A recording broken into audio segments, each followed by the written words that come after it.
Hi friends, it's Tracy from the Financial Freedom Diary, and today we are back to do my part two of my forecasting. And I'm going to plug in everything that I did on the monthly cash flow plan into EveryDollar.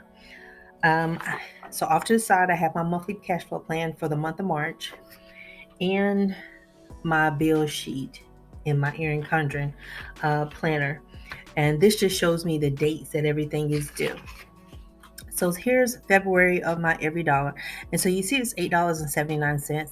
That's how I knew I could round up to $1,400 from whatever my payment was going to be. I knew I had something left to budget. So I want to make a new budget for March. And so I'm going to click on March 2020 and then start planning. So what it's going to do is copy February and make that my March budget. Now I'm going to go through and then I'm going to adjust all of the categories here. And then the last thing I'll do is hop over here to the transactions, which is probably, no, I probably can move my head so I'm not in the way. To show you, like, I'm going to add to what's in it for February, but I'm going to put all March dates in there. So that way it's not it's not all showing up in the February section. I'll show you what I'm talking about. I can show you better than I can explain it. So here's February here.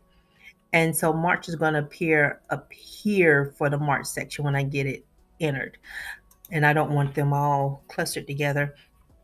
And so savings from cash envelopes, I estimated that to be $50 because that'll be using what I want to save for February.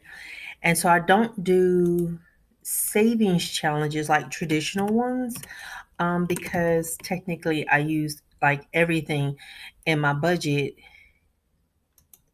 that I can. And so the cash envelopes is the only opening that I have. And so when I say I'm going to save $50 from my cash envelopes, that is my version. If I could spell rebates, that is my version of saving.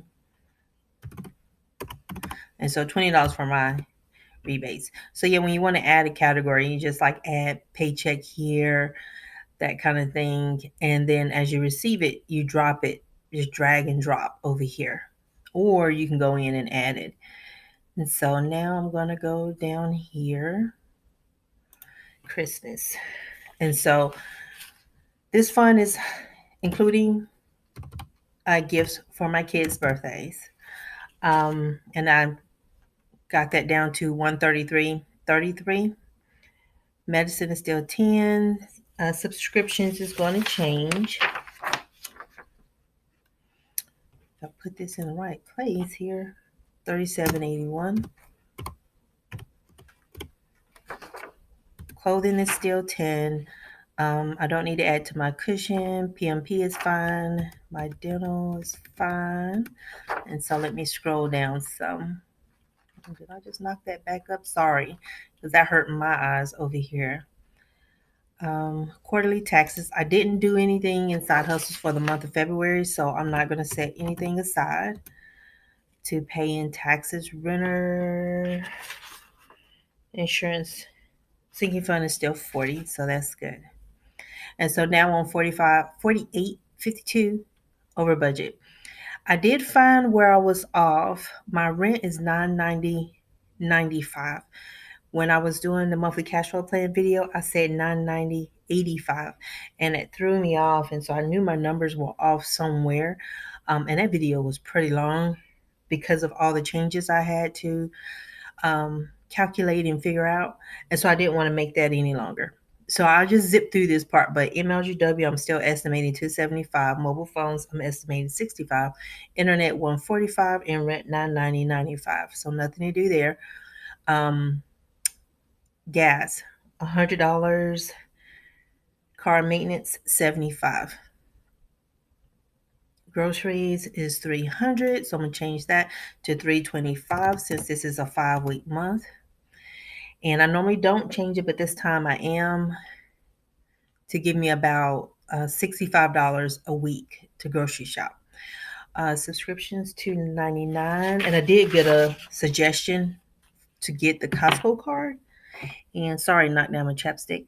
Um, I am going to look into that because I do go to Sam's. I do have a Sam's membership, so I need to check on that. I've seen gift cards in there, but I never um, purchased any. Laundry 45. Pocket money is supposed to be $100. Okay. Boy saving is 120, and editing software. This is going to come out in February, so I don't need this as an expense for March. So I just clicked on that, and there's a little trash can here. I'm going to delete that and then click yes. And so now I have $147.13 left to budget. Health insurance 22.44, auto insurance 100, renters 25, 696. And I'm going to go back through this one. Almost said one more again. It's something I say. Sorry. If you ever hear me say one more again, one more time is what that means. 133, 10, 37, 81. Okay. That all looks good. That looks good. Household. That looks good. Insurance tax. So my debt. The total for my debt is 2382.36. 2382.36. And I still have 2781 left to budget. Well, who's playing it? I've skipped over something. Ah, my life. 2382.36. Yeah. And that 2781 is so weird because it's like what I was trying to add to that sinking fund. But I did it here. I did that. My income looks good. Hate when I change stuff. Hate it because it never works out. And this is what I like about EveryDollar is because it will point out something that I miss, and I missed something.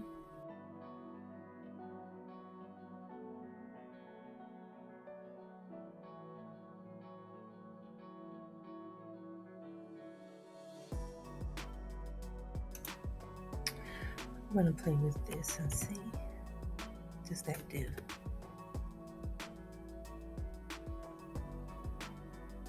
You see how that just moved $10?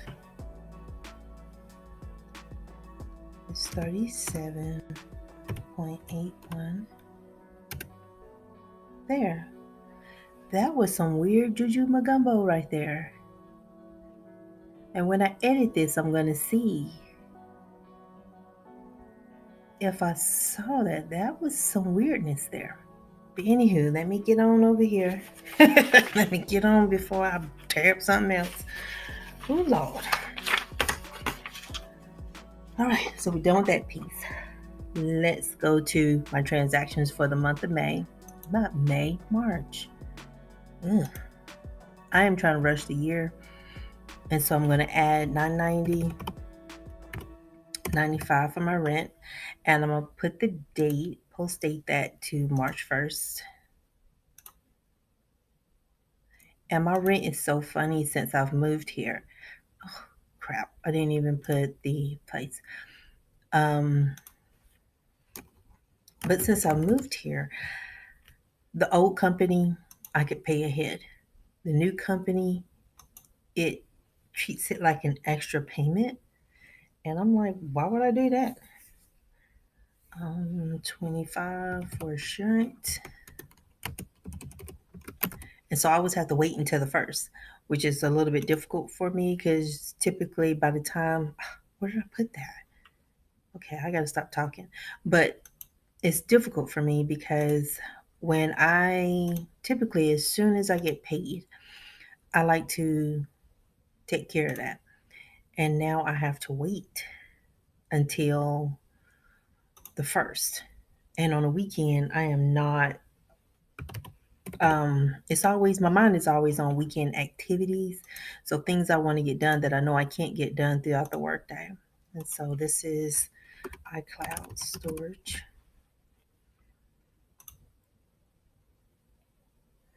And I know I'm putting everything on the first, and I'll change it up later. 145. I'm just trying to make sure I get everything separated and not combined in with my February transactions. But yes, I do this kind of projection to help me know, can I do a certain item? Can I pay X off? It just calms my nerves. The next thing I have is my Fed loan.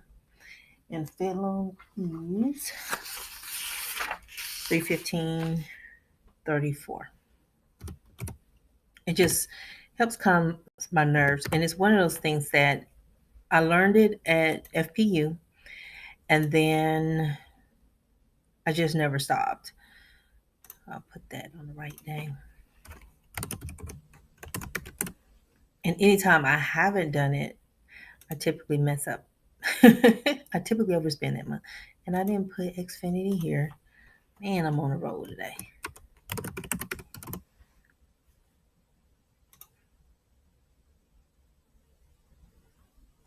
And what else do I have? Sprint. Cell phones, $65. So with my cell phones, actually the 3 phones on my plan, mine and my 2 sons, and they pay me $50 for their portion of the bill. So last spring, I wish. No, I don't, because my allergies. But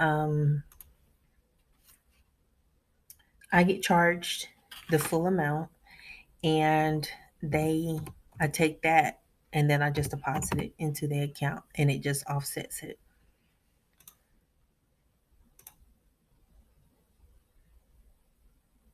This is MLGW, so it's about the 18th, which reminds me I need to go online and check and see if they're showing my bill for the month of February, so I can go ahead and pay that. And Geico, which is $100. So yeah, you saw me struggle through that. And hopefully I fast forward to that piece where I had to find that. But it is how it works. And typically that's how I know if I have a zero-based budget. If it says it's an EveryDollar budget, then I know I got a zero-based budget. If it's off, then this part right here is going to tell me, it's not going to say that, it's going to tell me I have X left to budget or I'm over budget. And as the month goes through, when I overspend, that means that money has to come from somewhere. So either I have to save it in gas, I have to do something to put the money back and balance everything out. So I don't intentionally, like impulse spend my way through my cushion. And that's what sits in my checking account. So I hope that all makes sense. And here's my transaction. So you can see here's the rest of February, and everything for March is up here and it's already logged. So when March comes in, I don't have to do anything. I just have to wait for everything to clear my checking account. Then as it passes through, around the 15th of the month, I try to record for you guys to see me reconciling, because this is everything that's going to go through my checking account, not the cash. And I let you guys see that. And then you see me every week doing a weekly check-in with the cash envelopes. So that's how they all kind of marry up. But the forecast is what I do in advance of the month. And I had quite a few changes. I paid off a student loan in February, and so I needed to switch over and calculate my payment to another student loan and pay that one off, and then start on another student loan, paying that one down.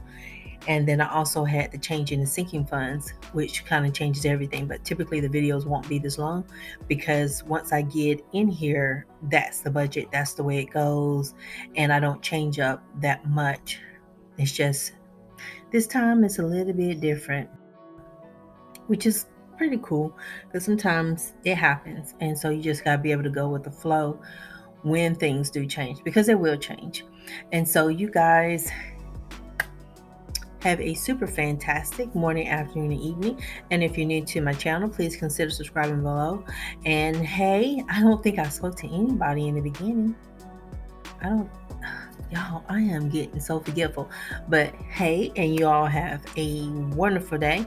And I will talk to y'all later. Bye.